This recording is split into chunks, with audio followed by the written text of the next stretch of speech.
Hi friends, இஷ்டமா சமைக்கலாம் சேனலுக்கு மீண்டும் உங்களை வரவேற்கிறேன். இன்னைக்கு லஞ்சுக்கு ரொம்ப டேஸ்டியான காம்போ ரெசிபி தான் பார்க்க போகிறோம். மோர் குழம்புக்கு சைட் டிஷ்ஷாக கடலைப்பருப்பு வச்சு நல்ல சாஃப்டான பக்கோடா தான் செய்ய போகிறேன். எத்தனை பேர் இந்த காம்பினேஷன் ட்ரை பண்ணியிருக்கீங்கன்னு கமெண்ட் பண்ணுங்கள். மோர் குழம்பு பக்கோடா ரெண்டுமே நல்ல பர்ஃபெக்டாக வரத்துக்கு உண்டான டிப்ஸ் நான் இந்த வீடியோவில் சொல்லியிருக்கேன். இது வரைக்கும் இஷ்டமாக சமைக்கலாம் சேனலை சப்ஸ்கிரைப் பண்ணிக்கலீன்னா சப்ஸ்கிரைப் பண்ணிக்கோங்க. டெய்லி நான் போடுற வீடியோஸ் உடனுக்குடனே நோட்டிஃபிகேஷன் வரத்துக்கு பெல் ஐக்கான் ப்ரெஸ் பண்ணிக்கோங்க.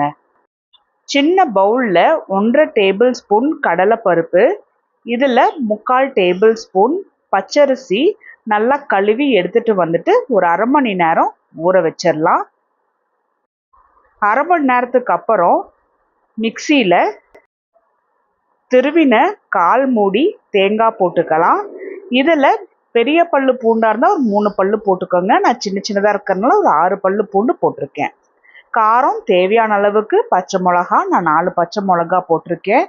1 டீஸ்பூன் ஜீரகம், ஊற வச்சிருந்த கடலைப்பருப்பும் பச்சரிசியும் இது ரெண்டத்தையுமே தண்ணியோட போட்டுட்டு கொஞ்சமாக தண்ணி சேர்த்தி நல்லா மிக்சியில் பேஸ்ட் போல் அரைச்சி எடுத்துகிட்டு வந்துடலாம். இதுதான் நம்மளோட மோர் குழம்புக்கு நல்ல ஒரு திக்னஸை கொடுக்கும். பாருங்க, இந்த கன்சிஸ்டன்சியில் அரைச்சி எடுத்துட்டு வந்துக்கோங்க. இந்த தேங்காய் பேஸ்ட்டை வேறொரு பவுலுக்கு மாற்றி வச்சுட்டு அதே மிக்சி ஜாரில் 1/2 கப் தயிரை நான் நல்லா பீட் பண்ணி எடுத்து வச்சுக்கிறேன்.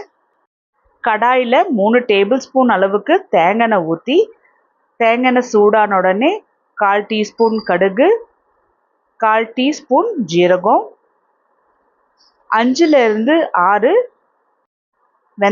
வெந்தயம் போட்டுக்கிட்டா நல்ல ஒரு வாசனையாக இருக்கும். 1/4 டீஸ்பூன் பெருங்காயத்தூள். கடுகு ஜீரகம்லாம் நல்லா பொரிஞ்ச உடனே 4 வரமிளகா 2ஆக கிள்ளி போட்டாச்சு. இதில் கொஞ்சமாக கருவேப்பிலை. இது எல்லாமே நல்லா பொரிஞ்சு வரட்டும். மிதமான சூட்டில் வச்சே தான் மோர் குழம்பு ரெடி பண்ண போகிறோம். ஒரு 2 நிமிஷத்தில் இது எல்லாமே நல்லா பொரிஞ்சு வந்துடும். இதில் ரெடி பண்ணி வச்சுருந்த தேங்காய் பேஸ்ட்டை மிதமான சூட்லேயே வச்சு எண்ணெயிலேயே நல்லா வதக்கிறது போல் எடுத்துக்கலாம். இதில் தேவையான அளவுக்கு உப்பு, 1/4 டீஸ்பூன் மஞ்சளும் போட்டு நல்லா கலந்துட்டுக்கலாம். இந்த ஸ்டேஜில் தண்ணி எதுவும் சேர்த்திக்க வேண்டாம். தேங்காவை நல்லா இது போல் வதக்கி விட்டது போல் எடுத்துக்கணும். இதில் அரைச்சி வச்சுருந்த தயிரை ஊற்றிடலாம். பாருங்கள், நல்லா மோராயிருக்கு. நான் இதில் தண்ணி சேர்த்தலை. மிக்சி ஜாரில் கொஞ்சமாக தண்ணி சேர்த்திட்டு கடாயில் ஊற்றிடலாம். இப்போது தேவையான அளவுக்கு தண்ணி ஊற்றிக்கோங்க. எந்த அளவுக்கு உங்களுக்கு மோர் குழம்பு வேணுமோ அந்த அளவுக்கு தண்ணி ஊற்றிக்கலாம். மோரை தேங்காய் பேஸ்ட்டோட சேர்த்தி நல்லா கலந்துட்டுக்கலாம். தேங்காய் பேஸ்ட் திட்டாட்ட அடியில் நிற்கிற மாதிரி தான் இருக்கும். ஆனால் மிதமான சூட்லேயே நல்லா கலந்துட நல்லா மர்ஜ் ஆகி நல்லா கலந்து இது போல் வரும்.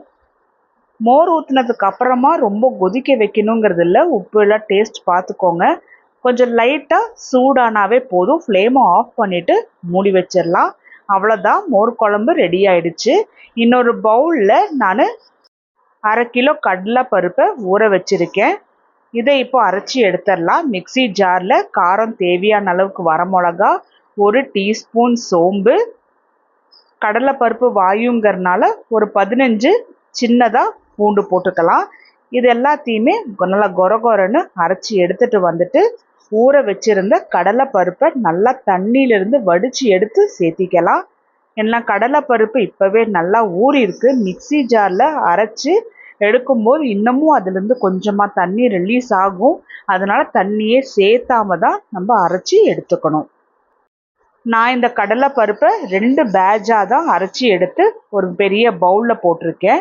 இதில் தேவையான அளவுக்கு உப்பு, 2 நார்மல் சைஸ் வெங்காயத்தை நான் நீட்டமாக கட் பண்ணி எடுத்திருக்கேன். அப்போ தான் பக்கோடா நல்லா வறுபட்டு வரும்போது நல்லா வெங்காயமும் மொறுமொறுன்னு வரும். சாப்பிடும்போது நல்ல டேஸ்ட்டாக இருக்கும்.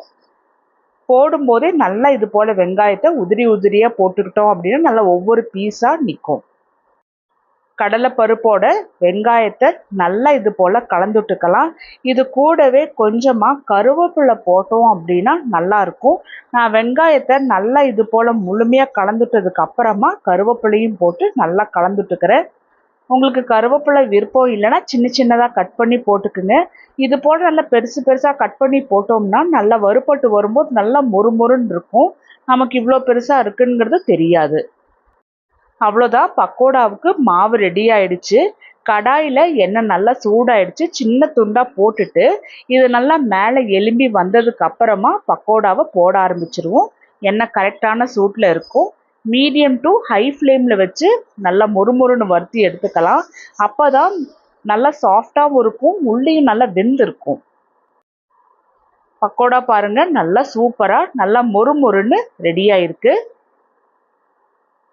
நல்ல ஒரு கோல்டன் ப்ரௌன் கலரில் வந்த உடனே எண்ணெயிலிருந்து வடித்து எடுத்துக்கலாம்.